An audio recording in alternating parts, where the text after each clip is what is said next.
22వ తారీఖున జరిగినటువంటి ఉగ్ర దాడికి ప్రతీకారం తీర్చుకుంది భారతదేశం కూడా. సో ఈ రోజు very very good morning for all the Indians అనుకోవచ్చు. ఆపరేషన్ సింధూర్ తెల్లవారి లెవ్వగానే ఆపరేషన్ సింధూర్ స్టార్ట్ చేసేసాం. సో ఒక రకంగా చెప్పాలంటే ప్రతీకారం తీర్చుకున్నాం అని అనుకోవచ్చు. ఫస్ట్ రియాక్షన్ నేనైతే తెలుసుకోవాలనుకుంటున్నాను ఫారూక్ షిబ్లీ గారి నుంచి, మైనార్టీ పరిరక్షణ committee member as well as social worker also. Sir నమస్తే సార్. నమస్తే అమ్మా. Yes sir. సార్ మార్నింగ్ లేవగానే ఫస్ట్ మీరు చూసినటువంటి వార్త ఇదేగా, ఆపరేషన్ సింధూర్. జై హింద్. Yes sir. జై జై హింద్. హింద్. జై జై Hind. Hind. Jai Hind. Jai Hind. Yes sir, exactly.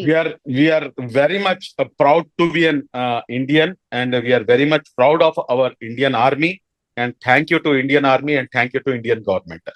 ఎందుకంటే తల్లి మనస్ఫూర్తిగా థ్యాంక్ యూ. ఎందుకు మనస్ఫూర్తిగా థ్యాంక్ యూ అంటే ఆ 25 మంది భారతీయులు, ఆ ఒక్క నేపాల్ అతను మొత్తం 26 మంది అమాయకులను పొట్టన పెట్టుకున్న తర్వాత వాళ్ళు మీకేమైనా అవుతారా, నాకేమైనా అవుతారా? ఎందుకు ఈ రోజు మేము ఆనందంగా ఉన్నాం?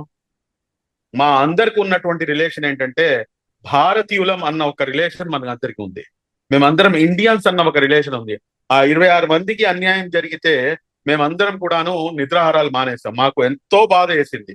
ఈ రోజున ఎలా ఉందంటే నా సొంతంగా నాకు ఏమైనా అన్యాయం జరిగిన తర్వాత ప్రతీకారం తీర్చుకున్న తర్వాత ఏదైతే సాటిస్ఫాక్షన్ ఉంటుందో అటువంటి సాటిస్ఫాక్షన్ లో ఈ రోజున మేము ఉన్నాం. ఎందుకంటే ఆ 26 మందికి సరి అయిన న్యాయం జరిగింది. వారికి డబ్బు ఇచ్చినా గానీ ఇంకేమి ఇచ్చినా గానీ న్యాయం జరగదు. ప్రతీకారం మాత్రమే సరి అయిన న్యాయం. ఆ ప్రతీకారం ఈ రోజున ఇండియన్ ఆర్మీ తీసుకుంది కాబట్టి హ్యాట్స్ ఆఫ్ అండ్ సెల్యూట్ చేయాల్సినటువంటి అవసరం ఎంతైనా ఉంది. సార్ ఆపరేషన్ సింధూర్ దీనిపైన మీ ఒపీనియన్ ఏంటి సార్? అది పెట్టాల్సిందేనా అంటారా? నువ్వు హిందువా ముస్లింవా ఇంకొక పని చేసి కలమా చదవమని చెప్పేసి కేవలం కేవలం కేవలం పురుషుల్ని మాత్రమే చంపినటువంటి ఈ దుర్మార్గులు ఏదైతే సింధూరం ఉందో, నా ఆడబిడ్డల యొక్క సింధూరం ఏదైతే ఉందో, నా సోదరి మండలి యొక్క సింధూరం ఏదైతే ఉందో దాన్ని తుడిచివేసే ప్రయత్నం చేశారు. చాలా సింబాలిక్ గా, చాలా సెంటిమెంట్ గా మరియు హృదయానికి హత్తుకునే విధంగా ఆపరేషన్ సింధూర్ అనేది రాబోయే తరాలు గుర్తుంచుకుంటుంది. పాకిస్తాన్ మాత్రమే కాదు, ప్రపంచం మొత్తం కూడాను మన భారతదేశ మహిళలతో ఏదైనా అన్యాయం జరిగితే కనుక పాకిస్తాన్ కాదు మొత్తం ప్రపంచం కూడాను దీనికి, ఈ యావత్తు ప్రపంచం ఉన్నంత వరకు కూడాను ఈ ఆపరేషన్ సింధూర్ అనేది చరిత్రలో చిరస్థాయిగా నిలిచిపోతుంది. అందులో ఎటువంటి అనుమానం లేదు. Yes sir. సార్ అందరు అనుకున్నారు సర్జికల్ స్ట్రైక్, మరో సర్జికల్ స్ట్రైక్ జరుగుతుందేమో మేబీ అని అందరు అనుకున్నారు సార్. అండ్ ఈ రోజు కూడా ఒక మాక్ డ్రిల్ దేశవ్యాప్తంగా ఒక 200 పైచిలుకు ప్రాంతాల్లో మాక్ డ్రిల్ కూడా మనం యాక్చువల్లీ అరేంజ్ చేసుకుని ఉంటుంది. ఇప్పుడు క్యాన్సిల్ చేసేసారు సార్ మాక్ డ్రిల్ కూడా. సో మాక్ డ్రిల్ అయ్యాక మేబీ రేపో ఎల్లుండో మేబీ ప్లాన్ చేస్తారేమో అని అందరు అనుకున్నారు సార్. బికాస్ ప్రిపేర్డ్నెస్ మన దగ్గర అవసరం కాబట్టి అది ప్రిపరేషన్ అంత అయ్యాక మేబీ జరగచ్చేమో అనుకున్నారు సార్. కానీ వెరీ స్ట్రాటజిక్ మూవ్ సార్. ఇక్కడ గమనించాల్సింది ఏంటంటే ఇండియన్ ఆర్మీ చాలా స్ట్రాటజిక్ గా మీరు చెప్పినట్టుగా ఎక్కడ కూడాను పాకిస్తానీ సివిలియన్స్ పై కానివ్వండి, లేకపోతే కనుక పాకిస్తాన్ ఆర్మీపై కానివ్వండి, అంటే మేము వార్ కోరుకోవట్లేదు అన్న ఒక ఇండైరెక్ట్ సిగ్నల్ ని చాలా స్పష్టంగా ప్రపంచానికి చాటి చెప్పింది ఇండియన్ ఆర్మీ. అదేంటంటే ఏ రకంగా అయితే వాళ్ళు సివిలియన్స్ ని ఇక్కడ చంపారో ఎక్కడ కూడాను సివిలియన్స్ ని చెప్పలేదమ్మా. ఏదైతే ఉగ్రవాద స్థావరాలు ఉన్నాయో ఆ ఉగ్రవాద స్థావరాలను మాత్రమే టార్గెట్ చేయడం జరిగింది. 9 ప్రాంతాల్లో టార్గెట్ చేశారు. 9 ప్రాంతాల్లో టార్గెట్ చేశారు. అందులో నుంచి 5 వచ్చేసి పాక్ ఆక్యుపైడ్ కశ్మీర్ లో ఉన్నాయి. దాని తర్వాత 4 వచ్చేసి పాకిస్తాన్ లో ఉన్నాయి. పాకిస్తాన్ లో బహ్లావల్పూర్ మరియు అదేవిధంగా మురాద్, అదేవిధంగా సియాల్కోట్, ఈ ప్రాంతాల్లో దాడి చేసి దాదాపు 90 మందిని వీరందరూ కూడాను ఎవరైతే ఉగ్రవాదులు ఉన్నారో వారిని మటుమాయం చేసినటువంటి పరిస్థితి. ఇంకోటి మీరు ఇక్కడ గమనించాల్సినటువంటి అవసరం ఏంటంటే ఏదైతే అగ్రీడ్ ఇంటర్నేషనల్ బార్డర్స్ ఉన్నాయో దాని తర్వాత లైన్ ఆఫ్ కంట్రోల్ అంటే పాక్ ఆక్యుపైడ్ కాశ్మీర్ లో ఉండేటటువంటిది లైన్ ఆఫ్ కంట్రోల్. కానీ అగ్రీడ్ ఇంటర్నేషనల్ బార్డర్స్, అదే విధంగా పాక్ టెరిటరీ ఏదైతే ఉందో అందులో దూరి మరి ఈ రోజున ఏదైతే ఉగ్రవాదులు ఎవరైతే వారి యొక్క స్థావరాలు ఉన్నాయో వాటిపై దాడి చేయడం నిజంగా హర్షణీయం, నిజంగా స్వాగతించదగ్గ అంశం ఇది. ఇక్కడ మరొకటి మ్, చాలా మీకు ఏమని చెప్పాలి, నేను యాక్చువల్ గా అయితే ఓన్లీ ఇండియా తప్పించి నేను ఇంకా వేరే అంశం ఏది కూడా మాట్లాడకూడదు అనుకున్నాను. కానీ కొంతమందికి, భారతదేశంలో ఉన్నటువంటి కొంతమందికి కూడాను ఇది ముస్లింస్ లేకపోతే ముస్లిం అన్న పదం ఏదైతే ఉపయోగిస్తుంటారో భారతదేశ ముస్లింల యొక్క ఏదైతే దేశభక్తిని శంకిస్తారో ఈ రోజున ఈ ఆపరేషన్ సింధూర్ ని ఒక మహిళ మహిళల్ని వీళ్ళందరూ కూడాను వదిలిపెట్టేస్తే ఒక మహిళ దీన్ని మొత్తం కూడాను లీడ్ చేస్తుంది. ఆ మహిళ పేరు సోఫియా ఖురేషి.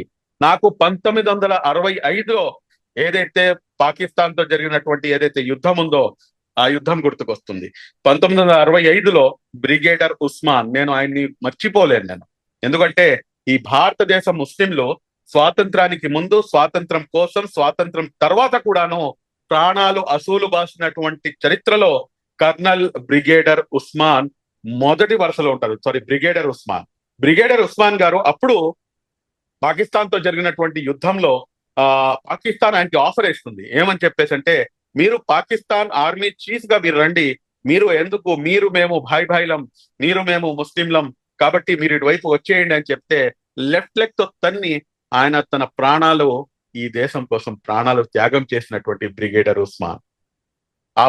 ఉస్మాన్ ఆ రోజున పాకిస్తాన్ పై జరిగినటువంటి యుద్ధంలో మేము గెలుపు సాధించిన దాంట్లో అతని యొక్క పాత్ర మర్చిపోలేంది.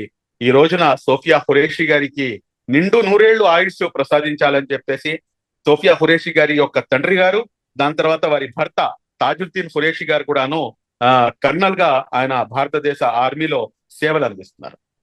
Yes sir. సార్ ఎక్కడ శంకించట్లేదు సార్, కొంతమంది అటు ఇటుగా మాట్లాడుతుంటారు కాబట్టి వాళ్ళకి సంబంధించి ఏమో క్లారిఫికేషన్ ఇచ్చినారు అనుకుంటా, నాకు తెలిసి. I'm sure sir. Sir actually thank you. Hafiz Saeed sir ఆయన చనిపోయాడు అని అనుకుంటున్నారా మీరు కూడా? అంటే ఒకటి సార్ అంత ఈజీగా చనిపోతాడా? నాకైతే ఏమో సార్, నాకైతే డౌటే. లేదమ్మా, నాకు కూడాను డౌటే. ఎందుకంటే హఫీజ్ సయీద్ అంత తొందరగా చిక్కుతాడా అంటే గనక నాకు తెలిసినంత వరకు మీ మాటతో నేను కూడా ఏకీభవిస్తున్నాను. కానీ 90 మంది ఉగ్రవాదులు ఎవరైతే చనిపోయారో ఇందులో ఖచ్చితంగా ఏంటంటే కొంతమంది పెద్ద తలకాయలు ఉండే అవకాశం ఉంది అని చెప్పేసి వస్తున్నటువంటి వార్తలు. అది కనుక జరుగుంటే కనుక నిజంగా దాన్ని మనం స్వాగతించాల్సినటువంటి అంశమే. కానీ ఇక్కడ మనం గమనించాల్సిన ఇంకో అంశం ఏంటంటే, ఈ రోజున పాకిస్తాన్ మీడియా మీరు ఇప్పుడు గమనిస్తే కనుక గగ్గోలు పెడుతుంది. అదేంటంటే మొత్తం కంప్లీట్ గా ఫాల్స్ ఇన్ఫర్మేషన్ ని, తప్పుడు ప్రచారాన్ని ప్రజల్లోకి తీసుకెళ్లే ప్రయత్నం చేస్తుంది. అదేంటంటే పాకిస్తాన్ సివిలియన్స్ పై దాడి చేసింది, కానీ వాస్తవానికి వీరు తిరిగి ఏదైతే అటాక్ చేశారో అందులో ఇప్పుడే నాకు వచ్చినటువంటి సమాచారం, నేను ఇందాకే చూసింది, 10 మంది జమ్మూ కాశ్మీర్ కి చెందినటువంటి మన భారతీయులు వాళ్ళు ప్రాణాలు కోల్పోయారు, సివిలియన్స్ ప్రాణాలు కోల్పోయారు అని చెప్పేసి. కానీ ఎక్కడా కూడాను పాకిస్తాన్ సివిలియన్స్ పై ఎక్కడా కూడాను అటాక్ జరగలేదు అనేది చాలా స్పష్టంగా వస్తున్నటువంటి. ఇంకోటి, వాళ్ళు ఒక విజువల్స్ ని చూపిస్తున్నారు, ఏదైతే పాత విజువల్స్ ఉన్నాయో వాటిని చూపించి ఇది ఇలా జరిగింది, ఇది ఇలా చేసాం, మేము ఇలా చేసామని చెప్పేసి. కానీ అటువంటిది ఏది జరగలేదు. కాబట్టి we have to verify each and everything, nook and corner నుంచి ప్రతి అంశాన్ని కూడాను వెరిఫై చేసిన తర్వాతనే మనం మాట్లాడాల్సినటువంటి అవసరం ఉంది. మనం స్పష్టంగా చెప్తున్నాం కదా సార్, ఉగ్ర స్థావరాలు ఎక్కడైనా ఉన్నాయో అక్కడే మనం టార్గెట్ చేసాం, ఆ స్థావరాలే మా లక్ష్యము, ఉగ్రవాదాన్ని నిర్మూలించడమే మా మెయిన్ లక్ష్యం, మేము టార్గెట్ చేసింది కూడా అదే. మనం చాలా క్లియర్ గా చెప్తున్నాం, అట్లాగే క్లియర్ గా ఉన్నాం కూడా. అయినా సరే ఈ దొంగ బుద్ధి ఎందుకు మార్చుకోదు పాకిస్తాన్? ఎందుకు ఇట్లా సార్? ప్రజలు చూడరా, మన మీడియాని చూడరా, మనం ఏం చెప్తున్నామో? మన మీడియాని చూడటం కాదమ్మా, అక్కడ ఉన్నటువంటి పరిస్థితులు మీరు గమనిస్తే కనుక మీరు అసలు అక్కడ లోకల్ గా సిటిజన్ అంటే ప్రజలు ఎవరైనా కానీ నార్మల్ సివిలియన్స్ వాళ్ళు ఏం చేస్తారు, వాళ్ళు అక్కడ కూడాను మంచి వాళ్ళు ఉంటారు. కానీ ఇక్కడ మనం గమనించాల్సిన అంశం ఏంటంటే పాకిస్తాన్ యొక్క ఆర్థిక వ్యవస్థ అత్యంత దారుణమైనటువంటి ఆర్థిక వ్యవస్థ. ఈ రోజున ఆర్థిక సంక్షోభంలో పాకిస్తాన్ కొట్టుమిట్లాడుతుంది. మీరు అవును. చూసుకుంటే గనక అక్కడ కేజీ చికెన్ వచ్చేసి, ఇక్కడ మటన్ రేట్ మన భారతదేశంలో ఎంతైతే మటన్ రేట్ ఉందో అక్కడ చికెన్ రేట్ 840 రూపాయలు ఉంది. అవును బియ్యం సార్. వచ్చేసి 340 రూపాయలు ఉంది. మనకి 50-60 రూపాయలకి మంచి రకం బియ్యం వస్తాయి. అదే విధంగా అవును. మీరు చూసుకుంటే కనుక కోడిగుడ్లు 332 రూపాయలు. అదే విధంగా మిల్క్ 224 రూపాయలు. టొమాటోస్ 150 రూపాయలు. పొటాటోస్ 105 రూపాయలు. ఇటువంటి దారుణమైనటువంటి ఆర్థిక వ్యవస్థలో కొట్టుమిట్లాడుతున్నటువంటి పాకిస్తాన్ దీని నుంచి బయటపడాలంటే కనుక, దీనికి తిరిగి దాడి చేస్తుందా అంటే దాడి చేసేంత దమ్ము ధైర్యం లేదు. ఎందుకంటే మీకు ఒక చిన్న సర్వే ఒకటి చెప్తాను నేను మీకు. యా మొత్తం సార్. ప్రపంచ వ్యాప్తంగా చూసుకుంటే గనక మీకు సిప్రి సర్వే అని చెప్పేసి ఒకటి ఉంటుంది. Stockholm International Peace Research Institute అంటారు. అంటే వారి యొక్క దేశ భద్రత కోసం ఏ దేశాలు ఎంతెంత ఖర్చు పెడుతుంది అని చెప్పేసి యా ఈ సర్వే తెలిపేది. ఇందులో నుంచి అందరికన్నా మొదటి స్థానంలో అమెరికా ఉంది. ఆ అమెరికా వచ్చేసి తన జీడిపి నుంచి 37% వాళ్ళు ఖర్చు పెడుతున్నారు. అదే విధంగా మీరు చూసుకుంటే గనక 2-3 స్థానాలు అలా ఉన్నాయి. బట్ 5వ స్థానంలో మన భారతదేశం ఉంది. భారతదేశం మా యొక్క రక్షణ వ్యవస్థ మీద దాదాపు $90 బిలియన్ ఖర్చు పెడుతుంది. $90 బిలియన్. నేను ఇంకా ఎవరితో కంపేర్ చేయకుండా డైరెక్ట్ గా పాకిస్తాన్ మీదకి వచ్చేస్తాను. పాకిస్తాన్ ఖర్చు పెట్టేది కేవలం $9 బిలియన్ మాత్రమే. అంటే 90 90 ఎక్కడ? బిలియన్ అంటే పక్కన 9 సున్నా ఎక్కడ? తీసేసారు. సున్నా సార్. తీసేస్తే అంటే yeah 10 times we are more powerful than Pakistan. Pakistan కి ఈ విషయం తెలుసు. నేను మీతో పాటు ఇంతకు ముందు జరిగినటువంటి ఇంటర్వ్యూలో కూడా చెప్పాను. మమ్మల్ని తప్పుదోవ పట్టిస్తున్నారు, మమ్మల్ని ఒక మైండ్ గేమ్ ఆడుతున్నారు. ఆ మైండ్ గేమ్ ఏంటంటే అక్కడ ఉన్నటువంటి పాకిస్తాన్ సెనేటర్ మాట్లాడినటువంటి మాటలు. అదేంటంటే మేము ఇక్కడ వచ్చేసి మేము మళ్ళా బాబ్రీ మసీద్ కి మేము పునఃప్రారంభిస్తాము, లేకపోతే మేము ఇక్కడ వచ్చేసి ఇతను ఈ హషీం మునీర్ ఎవరైతే ఉన్నాడో ఆసిమ్ మునీర్ వీడు వచ్చేసి ఇక్కడ నమాజ్ చదివిస్తాడని చెప్పేసి, దాని తర్వాత వచ్చేసి నదిలో నీళ్లు కాదు రక్తం పారుతుందని చెప్పేసి, దాని తర్వాత నువ్వు హిందువా ముస్లింవా అని చెప్పేసి అడిగి మరీ చంపటము. దాంతో పాటు నాకు వీరి యొక్క కుట్ర నాకు ఎక్కడ కన్ఫర్మ్ అయిందంటే, అదే లేడీ సెనేటర్ చెప్పినటువంటి మాట ఏమిటంటే, సిక్కు సోదరులు మాపై దాడికి రారు, ఎందుకంటే వారికి సంబంధించినటువంటి ఏదైతే ప్రార్థన పవిత్ర స్థలం ఉందో అది మా దగ్గర ఉంది కాబట్టి వారు మాపై దాడి చెయ్యరు అని చెప్పేసి ఒక మైండ్ గేమ్ ఆడి. ఇది మైండ్ గేమ్ తప్పించి ఇంకేం కాదు.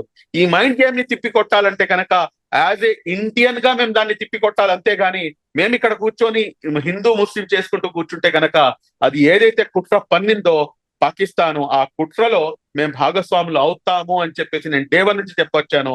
ఈ రోజున వాళ్ళు చేస్తున్నటువంటి కుట్రని మేము పటాపంచలు చేయడంలో సక్సెస్ అయ్యామంటే కనుక ఈ రోజున రాహుల్ గాంధీ గారు దీన్ని స్వాగతిస్తున్నారు, అస్దీన్ ఓవైసీ గారు స్వాగతిస్తున్నారు. Any person irrespective of caste, creed, religion, political party, every Indian, we are as Indians, we are been with our government, with our Indian army undoubtedly. Lesson నేర్చుకుందా పాకిస్తాన్? లెసన్ నేర్చుకుందా లేకపోతే తిరిగి ఏమైనా కుక్క తోక వంకర ఎక్కడైనా గాని కుక్క తోక స్ట్రైట్ అయినట్టుగా మీరు ఎక్కడైనా గాని చరిత్రలో విన్నారా? అది అయ్యే పరిస్థితి లేదు, అది అయ్యే ప్రసక్తి లేదు. కాబట్టి పాక్ పరిస్థితి ఏంటంటే కుక్క తోక వంకర అనే సామెత పాకిస్తాన్ కి సరిగ్గా సూట్ అవుతుంది. కాబట్టి ఇక్కడ ఇంకోటి మీరు గమనించాల్సినటువంటి అంశం ఏంటంటే, ఇక్కడ పాకిస్తాన్ కి బయట నుంచి ఎవరు కూడాను దాయాది దేశం అని చెప్పేసి మమ్మల్ని భావించాల్సిన అవసరమే లేదు. మాకు అసలు శత్రు దేశంగా పరిగణలోకి కూడాను మేము తీసుకోకూడదు అంటారు. ఎందుకు అంటున్నానంటే అక్కడ లోకల్ గా ఉన్నటువంటి మీరు ఒకసారి చూసుకుంటే కనుక జుల్ఫికార్ అలీ భుట్టోని చంపింది ఎవరండి? పాకిస్తాన్ ఆర్మీ. అదే విధంగా బేనజీర్ భుట్టోని చంపింది ఎవరండి? పాకిస్తాన్ ఆర్మీ. అదే విధంగా నవాజ్ షరీఫ్ ని గద్దె దింపి ఇప్పుడు ఉన్నటువంటి అతని సోదరుని గద్దెకి ఎక్కించింది ఎవరండి? పాకిస్తాన్ ఆర్మీ. అంటే భుట్టోపై షరీఫ్ పై భుట్టోని ఉసగొలిపి వారి యొక్క రాజకీయ పబ్బాన్ని గడుపుకునేటటువంటి ఏదైతే పాకిస్తాన్ ఆర్మీ ఉందో, ఈ పాకిస్తాన్ ఆర్మీ చీఫ్ ఆసిమ్ మునీరు అతను ఎప్పుడో దిగిపోవాలి. వీళ్ళే సొంతంగా ఏంటంటే వీరే కొంతమంది 5 మిలిటరీ జనరల్స్ ని ఎక్స్టెన్షన్స్ ఇచ్చుకొని వీళ్లే కొనసాగుతున్నారు. అక్కడ వాళ్ళకి ఇంటర్నల్ గా ఉన్నటువంటి సమస్యలు అనేకమైనటువంటి ఉన్నాయి. కాబట్టి పాకిస్తాన్ తో మనం అసలు ఎక్కడ కూడాను మాకు అసలు శత్రు దేశంగా కూడాను భావించాల్సినటువంటి అవసరం లేదు. మీరన్నట్టుగా ఇప్పుడు కుక్క తోక వంకర సార్, మరి ఏం చేస్తుంది పాకిస్తాన్? మీరన్నట్టుగా మళ్ళా పోనీ వాళ్ళకి బలం ఉందా అంటే అది కూడా లేదు. ఆర్థికంగా దెబ్బతినుంది. ఆల్రెడీ సామాన్యులకైతే అసలు ఏది కొనేటట్టు లేదు, ఏం తినేటట్టు కూడా లేదు ఆడ పరిస్థితి. ఇంకోటి సార్, మొన్న ఒక మస్జిద్ లో ఆ మత పెద్ద ఎవరో అడిగినరు అక్కడ ఉన్న వాళ్ళని. ఐ థింక్ ఇస్లామాబాద్ లో లాల్ కి సంబంధించి లాల్ మస్జిద్ ఏదో సంథింగ్ ఉంది సార్. అక్కడ ఆయన మత పెద్ద అడిగాడు. క్లియర్ గా వీడియో కూడా వచ్చింది సార్, చాలా వీడియో వైరల్ కూడా అయింది. అందులో అడుగుతున్నాడు, పాకిస్తాన్ అండ్ ఇండియా మధ్య యుద్ధం జరిగితే యుద్ధం కోరుకుంటున్నారా అని అంటే, ఎవరైనా కోరుకునే వాళ్ళు లిఫ్ట్ ఇట్లా హ్యాండ్ లేపండి అని అంటే ఒక్కళ్ళు కూడా హ్యాండ్ లేపలేదు సార్. కొన్ని వందల మంది ఉన్నారు మస్జిద్ లా. సో పౌరులు అసలు కోరుకోవట్లేదు సార్. అక్కడ ఉగ్రవాదులు 100%. పెంచి పోషించడము ఎందుకు, ఇట్లా వాళ్ళ నష్టం చేసుకోవడం ఎందుకు సార్? ఇది ఎప్పుడు అర్థమవుతుంది పాకిస్తాన్ కి? మరి ఈ వాళ్ళ యొక్క పరిస్థితి చాలా దయనీయమైనటువంటి పరిస్థితి అమ్మ వాళ్ళది. వాళ్ళు ఏంటంటే ఇప్పటికైనా కానీ మారకపోతే కనుక మేము ఏదైతే అఖండ భారతదేశం ఉందో ఆ అఖండ భారతదేశం వైపుకి అడుగులు వేయాలి అని చెప్పేసి మన ప్రధాని నరేంద్ర మోదీ గారికి మనం ఇవ్వాల్సినటువంటి మెసేజ్ అయితే అదే. అఖండ భారతదేశంలో పాక్ ఆక్యుపైడ్ కాశ్మీర్ ని కూడా ఎంత ఆనందంగా ఉంది చూడండి. అఖండ భారతదేశం అంటే ఒక రకమైనటువంటి ఫీలింగ్ రావట్లేదు. మళ్ళా ఏదైతే పురాతనమైనటువంటి మన భారతదేశం ఉందో దాన్ని మనం కైవసం చేసుకొని అందరినీ కూడా కలుపుకొని మనం ముందుకు పోదాం. అఖండ భారతదేశాన్ని నిర్మించే దిశగా కనుక మనం అడుగులు ముందేస్తే ఆఫ్ఘనిస్తాన్ దగ్గర నుంచి తీసుకొని ఇటు పాకిస్తాన్, పాక్ ఆక్యుపైడ్ కాశ్మీర్ కానివ్వండి, లేకపోతే బంగ్లాదేశ్ కానివ్వండి, వీళ్ళందరినీ కూడాను మనం ఇచ్చేసుకుంటే అంటే అటువంటి పరిస్థితులు వస్తే గనక ఖచ్చితంగా అఖండ భారతదేశం వైపు అడుగుపెట్టి అక్కడ ఉన్నటువంటి ప్రజల్ని కూడాను సుఖశాంతులతో నివసించే విధంగా మనం అవకాశం కల్పించాలని చెప్పేసి కూడా నేను భావిస్తాను. సార్ చైనా రెస్పాండ్ అయింది సార్, కొంత ఆందోళన వ్యక్తం చేసింది. అణ్వాయుధాలను కలిగినటువంటి పొరుగు దేశాల మధ్య భీకర ఉద్రిక్తతకు కారణం ఏంటి అనేది తెలుసుకునే ప్రయత్నం చేసింది. ఇరు పక్షాలు సంయమనం పాటించాలని కోరుతోంది సార్. ఇక్కడ సరే ఇప్పుడు మాట్లాడటం వేరండి. చైనా ముందు మన భూభాగాన్ని ఏదైతే కైవసం చేస్తుందో దానిపై కూడాను సమాధానం అడగాల్సినటువంటి పరిస్థితి. ఎవరైతే దొంగ ఉన్నాడో ఆ దొంగ వచ్చేసి అరే దొంగతనం చేయకూడదు, అది మహాపాపం అని చెప్పినట్టుగా ఉంది నాకైతే. అంతే కదమ్మా, మా యొక్క భూభాగాన్ని కొంత ఆక్యుపై చేస్తున్నారు, దానిపై కూడాను మనం జవాబు ఇవ్వాల్సినటువంటి అవసరం ఉంది. కానీ తప్పకుండా రాబోయే రోజుల్లో దానికి కూడాను జవాబు ఇస్తారేమో, వేచి చూద్దాం ఇన్షాల్లా. సార్ ఇజ్రాయెల్ మద్దతు తెలియజేసింది సార్. ఉగ్రవాదంపై పోరులో భారత్ కు ఇజ్రాయెల్ మద్దతు తెలియజేసింది, ఆపరేషన్ సింధూర్ ను సమర్థించింది సార్. ఇజ్రాయెల్ యొక్క మద్దతు ఎలాంటిదంటే, ఎవరి చేతులకైతే పసికూనలు 5 సంవత్సరాల లోపల ఉన్నటువంటి పసికూనలు ఏదైతే ఉన్నారో వాళ్ళని 2000 కన్నా ఎక్కువ మందిని పొట్టన పెట్టుకున్నటువంటి ఇజ్రాయెల్ అటువంటి వాళ్ళ యొక్క మద్దతు నాకు తెలిసి అవసరం కూడాను లేదు అని నేను బహిరంగంగా చెప్తాను అన్నమాట. ఎందుకంటే పాలస్తీన్ ప్రజలు వాళ్ళ యొక్క భూభాగం కోసం, వారి యొక్క ఏదైతే స్వాతంత్రం కోసం, నిజంగా లిటరలీ చెప్పాలంటే అది స్వాతంత్ర పోరాటం, అది వాళ్ళు చేస్తుంది. ఆ స్వాతంత్ర పోరాటం కోసం వాళ్ళు చేస్తున్నటువంటి పోరాటానికి అసలు ఇజ్రాయెల్ 1947కు ముందు 45కు ముందు ఇజ్రాయెల్ అనేది ఈ చిత్రపటంలో ఎక్కడ లేదమ్మా. అసలు చిత్రపటంలో, మొత్తం ప్రపంచ చిత్రపటంలో ఎక్కడా లేదు. కాబట్టి ఈ రోజున ఏంటంటే ఏదో విధంగా మేము మీతో పాటు ఉన్నాము అని చెప్పేసి చెప్పుకునే ప్రయత్నం చేస్తుంది. కానీ ఇజ్రాయెల్ యొక్క పరిస్థితి ఎలా ఉందంటే, మీరు అంటే అక్కడ వాళ్ళ పరిస్థితి చాలా చిన్న కంట్రీ కూడాను అనలేము పలస్తీన్ ని. అటువంటి పరిస్థితి వాళ్ళది. వాళ్ళపై విరుచుకుపడ్డారు, కానీ గెలిచిందా అంటే గెలవలేకపోయింది. ఇక్కడ భారతదేశం యుద్ధాన్ని కోరుకోవట్లేదు. ఏదైతే ఉగ్రవాద చర్యలు ఉన్నాయో, ఏదైతే ఉగ్రవాద స్థావరాలు ఉన్నాయో దాన్ని మటుమాయం చేసి, నిజంగా ప్రస్తుతం ఉన్నటువంటి సమాజం దేనికి ప్రయారిటీ ఇస్తుంది? ఆర్థిక సంబంధాల చుట్టూ మాత్రమే తిరుగుతుంది. మళ్ళీ ఎన్నికలంగానే చాలా విరక్తి కలుగుతాను. మంచి అనిపిస్తుంది కదా, లేడీస్ కూడా ఛాలెంజింగ్ జాబ్స్ చేసినప్పుడు చాలా బాగుంటది. ట్రాఫిక్ అసిస్టెంట్స్ గా నియమించిన ట్రాన్స్జెండర్స్ అందరి తో సాల్యూట్ చేయించుకుంటున్నారు. ఫుడ్ డెలివరీ ఇవ్వటానికి వెళ్ళినటువంటి డెలివరీ బాయ్ అనిల్ పై కళ్ళ ముందు